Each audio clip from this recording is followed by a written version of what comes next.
শান্ত জৰ্জৰিত মণিপুৰত পুনৰ অঘটন সংঘটিত হৈছে আৰু আৰক্ষীৰ গুলীচালনাত নিহত হৈছে এজন উগ্ৰপন্থী আৰু 6জনকৈ উগ্ৰপন্থীক আৰক্ষীয়ে গ্ৰেপ্তাৰ কৰিবলৈ সক্ষম হৈছে। এবেতত জনাই আছো সেই খবৰ আমি সবিস্তাৰে জনোৱাৰ চেষ্টা কৰিছো। Inside India breaking.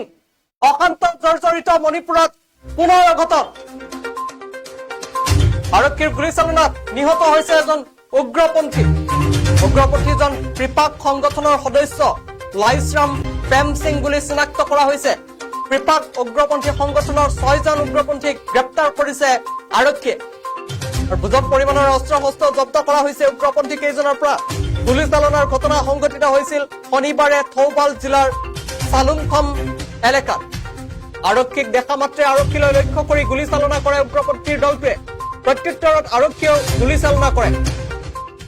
অশান্ত জৰ্জৰিত মণিপুৰত অঘটন পুনৰবাৰ।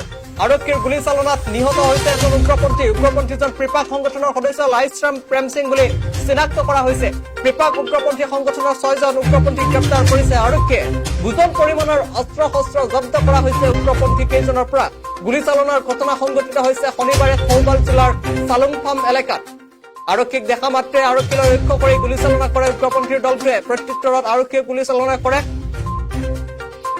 আমি সেই খবৰ পুনৰবাৰ জনাইছো। অশান্ত জৰ্জৰ মণিপুৰত এই ঘটনা সংঘটিত হৈছে। আৰক্ষীৰ গুলীচালনাত নিহত হৈছে উগ্ৰপন্থীজন কৃপাক সংগঠনৰ সদস্য লাইছৰাম প্ৰেম সিং বুলি চিনাক্ত কৰা হৈছে আৰু কৃপাক উগ্ৰপন্থী সংগঠনৰ 6জন উগ্ৰপন্থীক গ্ৰেপ্তাৰ কৰিছে আৰক্ষীয়ে।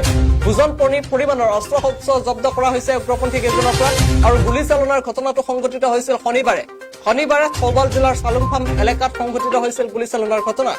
আৰক্ষীক দেখা মাত্ৰে আৰক্ষীলৈ লক্ষ্য কৰি গুলীচালনা কৰিছিল উগ্ৰপন্থীৰ দলটোৱে আৰু প্ৰত্যুত্তৰত আৰক্ষীয়ে গুলীচালনা কৰে, যাৰ ফলত আৰক্ষীৰ গুলীচালনাত নিহত হয় এজন উগ্ৰপন্থী।